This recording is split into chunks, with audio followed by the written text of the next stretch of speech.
Boa noite, irmãos, irmãs, companheiros de caminhada.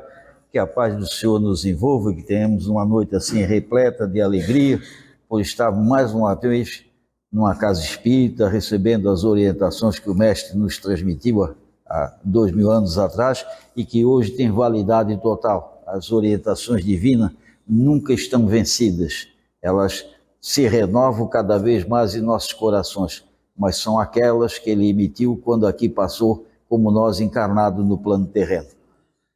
Nós escolhemos, de comum acordo com a casa, para falarmos sobre a lei do progresso.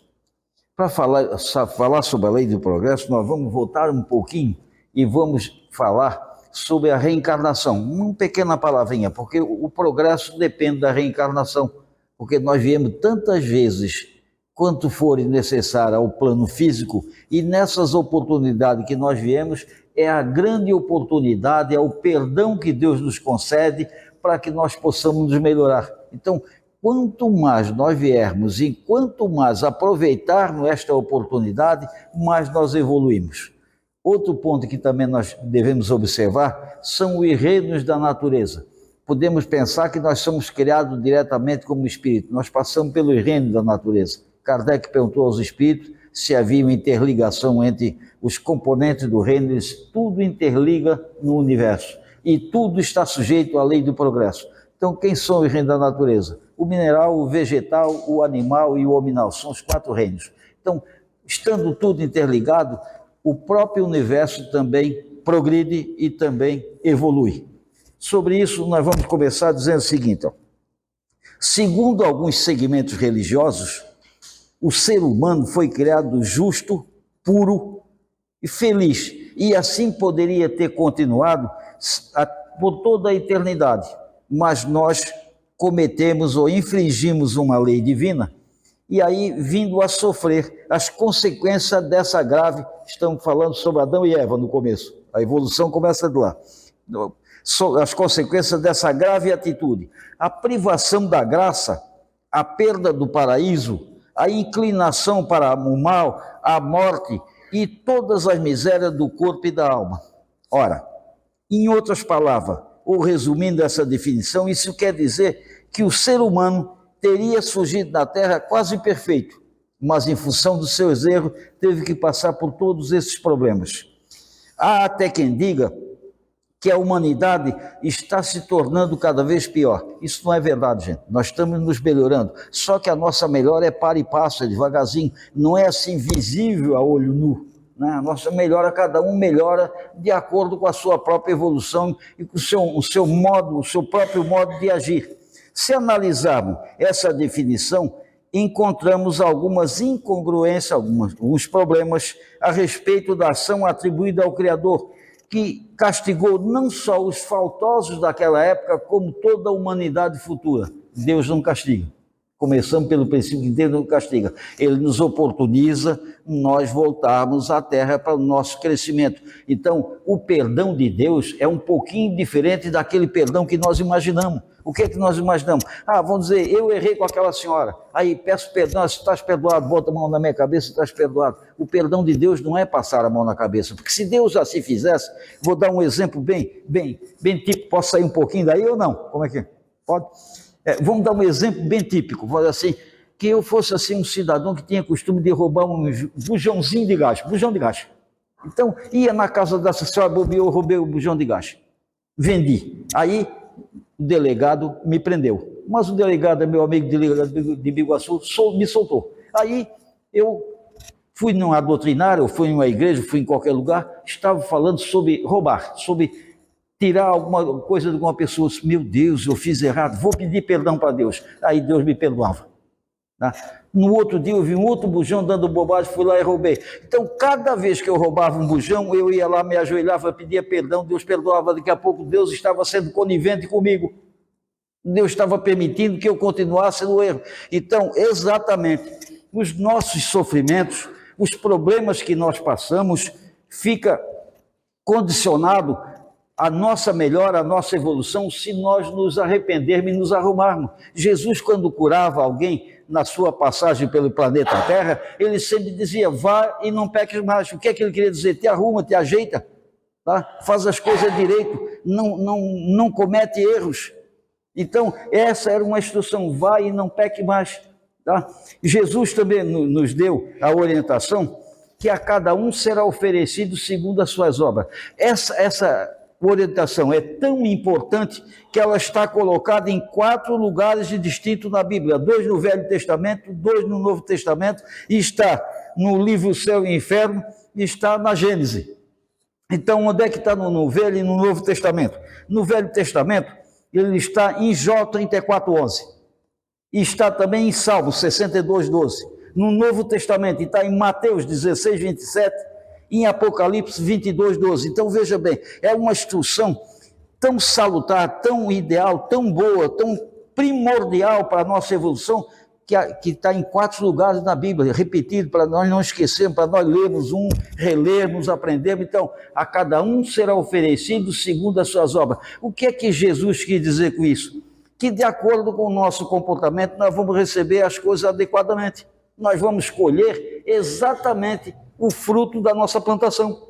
Se nós plantamos boas coisas, vamos dizer, se eu planto um pé de mamão, vou colher mamão, mas se eu plantar um espinheiro, não vou colher mamão, não vou colher qualquer outra fruta, vou me espinhar e me pisar. Então, nós temos que entender que a nossa passagem aqui não é uma passagem de castigo nem de dificuldade. Logicamente, isso é um mundo de provas e expiações, né? Nós estamos para passar para um mundo de regeneração. Eu já vi pessoas dizer que em 2057 nós vamos passar gente. Isso, como disse o Chico, vai levar 1 milhão de anos, mais ou menos. Porque não é a Terra que tem que se arrumar, porque tem gente que pensa, como nós vamos passar de provas e expiação, que deve ser um tipo de evolução diferente, vamos passar para a regeneração, então a Terra vai subir um pouquinho. Não, a Terra não vai subir nada, não vai ser lugar quente. Quem tem que se melhorar somos nós. Veja bem, fica sobre a nossa responsabilidade a evolução do planeta, e a evolução do planeta é uma coisa divina. Deus nos colocou aqui exatamente para nós ajudarmos na construção de um mundo melhor, de um planeta melhor, nós nos tornarmos, e nós já somos filhos de Deus, temos um Pai único. Todos os homens que estão aqui somos pai de criação, gente. Nós todos temos um pai. As mães são mães, mas os pais, nós somos pai de criação, nós só criamos os filhos, porque no fundo, o que vale é o Espírito, e o Espírito é criado por Deus, não é um homem que cria o Espírito. Nós demos oportunidade, e a mulher tem uma participação extraordinária. Eu sempre, quando faço as minhas palestras, eu digo o seguinte: nós temos 2 seres excepcionais no mundo. É Deus que nos permite, nos cria como Espírito, permite que nós venhamos aqui para tentar a nossa evolução, melhorar a nós, o nosso semelhante e o nosso planeta, e as mães, as mulheres, tá? Que dão a parte física, que produz a parte física, que dão oportunidade, que cede a parte mais importante do seu corpo físico, que é o útero materno, para que nós possamos ver que se não houvesse a mulher, nenhum de nós estaríamos aqui. Por isso, nós todos que somos filhos, claro, todos nós começamos com filho. Eu já sou bisavô, mas já fui filho, já fui pai, já fui avô, sou bisavô. Nós deveríamos amar a nossa mãe só abaixo de Deus. E quando nós nos levantássemos, gente, nós precisaríamos beijar os pés das nossas mães. Aí você pode dizer, beijar os pés? Por quê? Porque ali está o primeiro Uber que nos transportou. O primeiro transporte foi os pés daquela sagrada pessoa, a mãe. Carregou o filho, nós como filho, para levar no médico, levar para tomar injeção, que não era muito bom, a gente não gostava, mas tinha que ir, né? Ia de carona. Então, são os pés e as pernas daquela mulher que nos carregou. Por isso nós devemos amar. Nós vamos abraçar e vamos nos tornar seres em evolução e bem evoluídos a hora que nós amarmos primeiro a nós. Porque não adianta eu dizer eu amo a Deus, mas eu vou assim, fumo cigarro, bebo umas bebidinhas, passo do limite. Como é que eu amo a Deus? Deus nos botou aqui para nós melhorar, eu estou no vício. Como é que eu não amo nem a mim? Se eu não amo a mim, não posso amar vocês. Se não amo os meus irmãos de caminhada, como é que eu vou amar a Deus? Nós temos que começar a amar a nossa mãe, o nosso pai, a nossa família, os nossos filhos, porque aí está a lei do progresso, é dentro da família. porque o progresso reflete na sociedade. A sociedade, o que é que reflete na sociedade? É o ser individual, depois casa forma uma família, e aí nós todos temos que viver em paz, porque eu não posso querer ter um mundo melhor, um mundo onde impere a paz, se dentro da minha casa é uma tristeza. Como é que eu posso querer paz? Como é que eu posso pedir a Deus ajuda se eu não ajudo ninguém? Se eu sou egoísta? Nós primeiro temos que acabar com o egoísmo e com o orgulho, e principalmente com o materialismo. Nós temos que saber o seguinte: nós somos matéria, mas somos transitoriamente matéria. Nós mesmos somos espírito. Essa semana havia um cidadão assim: eu quando morrer o meu espírito... Não, gente, eu quando morrer o meu espírito, não. Quando o meu corpo físico morrer, eu como espírito, que nós temos que entender que nós somos espírito, nós não somos matéria. A matéria foi uma casinha que Deus permitiu que um homem ou uma mulher num relacionamento sexual fabricasse uma casinha chamada corpo físico, e que nós estamos aqui como espírito ocupando essa casinha. E tem mais uma coisa: as mulheres cuidam muito dessa casinha, os homens são meio relaxados, posso dizer porque eu me conheço, tá? Nós somos meio relaxados, nós não fizemos prevenção, nós não vamos fazer prevenção. Quando nós homens vamos ao médico, nós já estamos assim, como se diz na gíria, pela bola 7, aí nós queremos um milagre. Milagre não existe. Milagre, porque milagre é uma coisa sobrenatural, sobre em cima, natural é a lei de Deus. Então, todo milagre está acima da lei de Deus? Não, acima da lei de Deus não dá. O que é que acontece com o milagre? São atendimentos que Deus nos faz de acordo com o nosso merecimento, a cada um segundo as suas obras.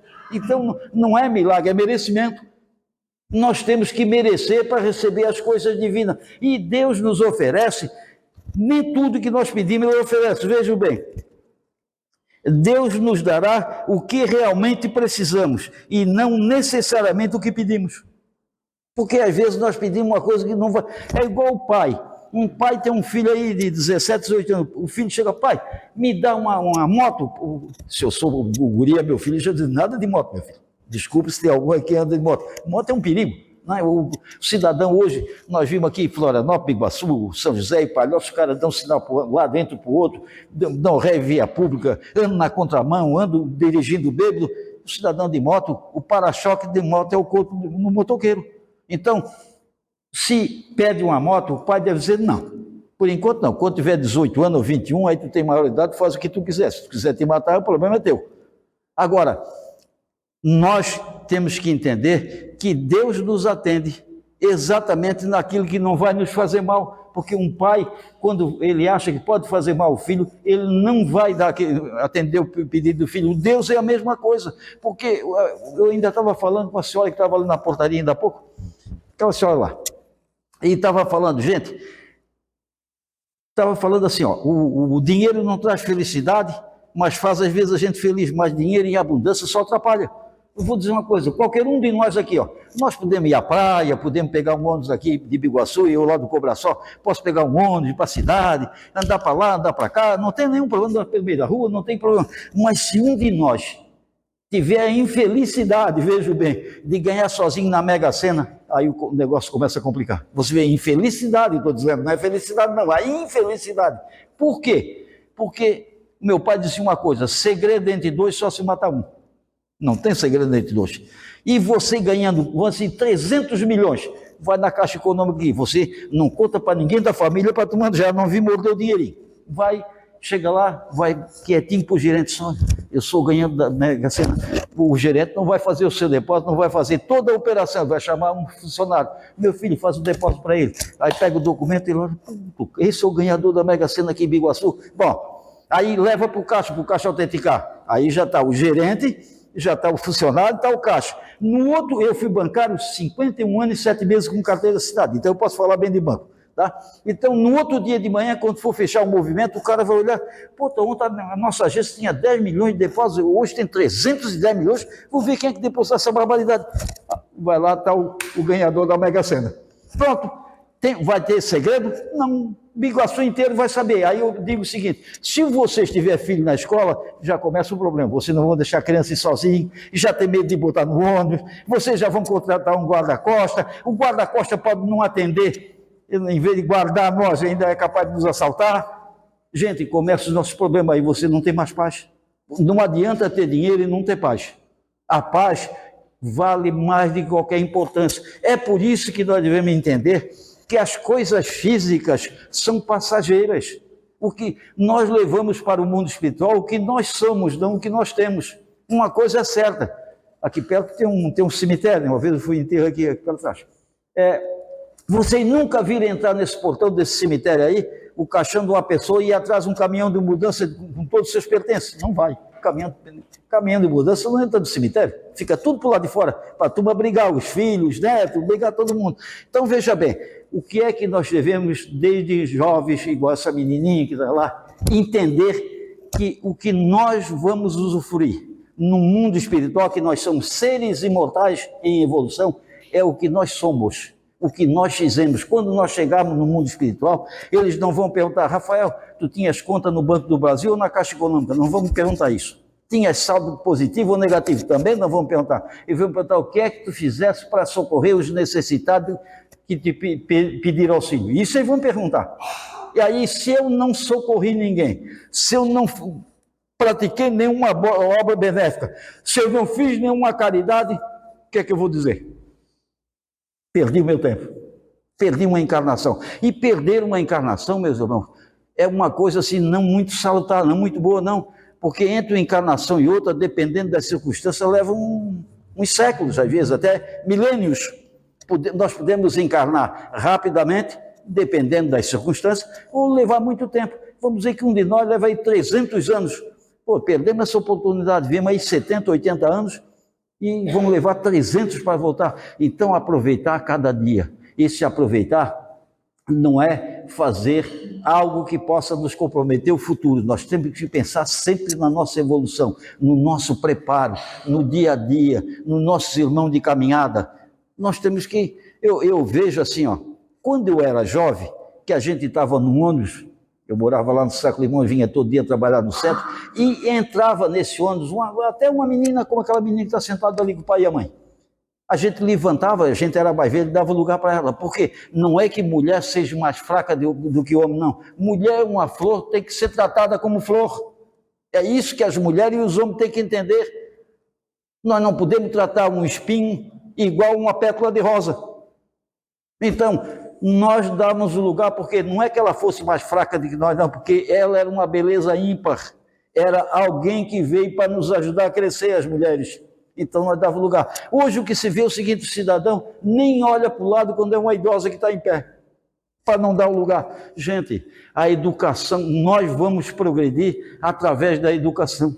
A educação vai nos levar. A educação vem da onde? Antigamente dizia-se o seguinte: a educação vem do berço. Hoje já não se diz mais isso, que a educação vem do berço. A educação vem antes do berço, vem de encarnações anteriores. A educação são conhecimentos, são propriedade que nós adquirimos ao longo das nossas passagens pela Terra, ao longo da nossa existência como seres imortais. E vamos cada vez acrescendo mais algum ensinamento, mais a educação. Mas também nós, pais, somos responsáveis pela educação dos nossos filhos. Não são os professores.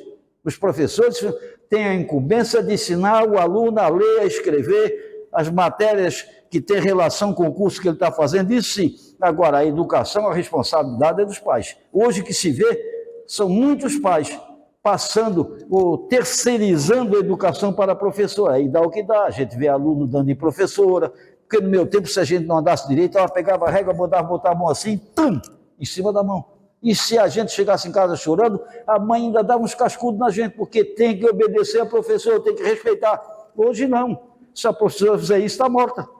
Gente, nós precisamos sermos educados e só nós podemos vencer, nós só podemos evoluir através da educação, do respeito aos nossos semelhantes e do ensinamento, porque esses espíritos que vêm como nossos filhos foram outorgados por Deus, quer dizer, repassados por Deus para nós ensiná-los. Eles vieram para aprender conosco e muito para nos ensinar também, não é só para aprender, não. Os filhos não vieram só para aprender, vieram também para ensinar. Então, estamos sujeitos a sermos cobrados no mundo espiritual pelo próprio filho quando nós não fizemos aquela sessão orientativa como o Evangelho no lar, né, uma vez por semana, né, chamando as crianças, orientando, mostrando que existe um ser superior, porque tem criança que a gente vê aí que nem sabe que existe Deus. Então, gente, nós temos que mostrar aos nossos filhos, a nossa evolução passa por essa orientação. Ninguém vai aprender a ler se ninguém ensinar. Ninguém vai aprender a tocar violão se ninguém der um violão e ensinar a afinar, primeiro dar afinado, e ensinar a botar os dedinhos ali para tocar. Então, nós que somos pais, nós temos a responsabilidade de orientar os nossos filhos. Eles vão vencer na vida de acordo com o nosso ensinamento. Não aquele ensinamento que vai assim, eu gostaria de tocar violão, então eu vou lá obrigar o meu filho a estudar violão. Não, nós temos que ver qual é a preferência dele, tá? Agora, não pode ser uma preferência assim, eu não quero trabalhar. Não, aí não é preferência, aí é malandragem mesmo, é preguiça. Isso aí não dá, nós não viemos aqui a passeio, nós não viemos aqui num piquenique, nós viemos aqui a trabalho. E trabalho, o progresso e o trabalho estão unidos. O único lugar que o progresso vem na frente do trabalho é no dicionário. Porque progresso começa com P e trabalho começa com T. Porque qualquer um de nós, para progredir, tem que primeiro trabalhar. Nós só temos direito ao salário no final do mês numa empresa se nós trabalhar o mês todo. Se nós for admitido hoje e amanhã começar a faltar, quando chega no final do mês, o cara, não, meu filho, você trabalhou um dia, não pode ganhar um mês, não é possível. Tá? Isso acontece com Deus. Nós descemos ao plano físico para nos preparar e preparar os outros. Por isso nós temos duas mãos. Essa mão nós agarramos naqueles espíritos de luz que estão mais na nossa frente, que vão nos guiar no caminho. Essa aqui nós pegamos os necessitados. Quantas vezes acontece que nós não soltamos a mão da frente, mas soltamos a mão de trás, porque pensamos o seguinte, os caras são muito moles, estão me atrapalhando, eu quero evoluir rápido, não é possível, tem que ensiná-lo. Quando nós chegamos no mundo espiritual, eles vão perguntar para mim assim, Rafael, e aquela turma vinha depois de ti, estavas dando a mão, soltei, eles eram muito moles. Não, meu filho, vai voltar lá, porque aquilo era o peso da tua cruz. Aquele cidadão tinha que chegar aqui junto contigo. Isso o que é? Isso é evolução, isso é preparo, isso é ajuda, isso são obras. São essas obras que Jesus falou e que está tão bem descrita nos evangelhos e no livro O Céu e o Inferno e na Gênesis. Nós estamos nos preparando, o planeta Terra está se preparando para passar de mundo de provas e expiações para mundo de regeneração. Essa transformação causará lutas de ideia e cataclismos materiais, discussões, porque um acha que vai evoluir, outro acha que não vai, tem religião, acha que não tem nada disso, o espiritismo prega isso aí, outros não pregam, outros não aceitam. Antigamente, os cataclismas de uma grande mudança eram feitos na base da Terra, do planeta. Hoje são as pessoas, são os seres humanos que vão enfrentar esse cataclisma, essa discussão, essa discórdia. Então, nós que somos espíritas, e o espiritismo tem uma vantagem, não é que seja melhor do que ninguém, nem estou falando mal da doutrina de ninguém, mas o espiritismo tem uma vantagem, porque o espiritismo é uma religião consoladora. O espiritismo não diz assim para você, se você não fizer isso, você vai para o inferno. Não diz isso. O que é que o espiritismo diz? Que a cada um será oferecido segundo as suas obras. Você tem uma coisa chamada livre-arbítrio. É através do livre-arbítrio que você decide o caminho que quer seguir. Você vai ser aconselhado. O seu anjo guardião está sempre no seu lado orientando. Olha, meu filho, isso aí não é bem assim, não faz isso que vai dar errado. Só que o anjo da guarda não carrega ninguém no colo. Eles orientam. Se você não quer, você é teimoso, não quer, tudo bem. Aí vai enfrentar consequências futuras e muitas vezes chorar lágrimas de sangue. Às vezes dizendo assim, Deus não ajuda, a gente ajuda. Deus não ajuda filho de pobre, ajuda filho de pobre, filho de rico. Que Deus não olha os seus filhos pela riqueza, pelo que tem. Ele olha pelo que fazem, pelo comportamento, pelo pensamento. O pensamento é tudo, gente. Tudo na vida depende do pensamento. Nós, às vezes, podemos dizer, eu nunca fiz mal a ninguém.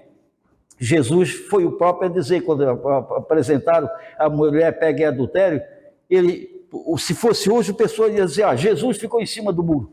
Porque ele não disse nem que sim, nem não, ele disse que sim, pode apedrejar. Agora que atire a primeira pedra, que estiver sem pecado. que o pessoal fizeram? Arriar as pedrinhas e foram embora. Hoje, se viesse aqui Jesus Cristo e dissesse para nós íamos fazer a mesma coisa. Você pode dizer, mas eu nunca matei ninguém, nunca roubei. Mas nós não pensamos mal de alguém?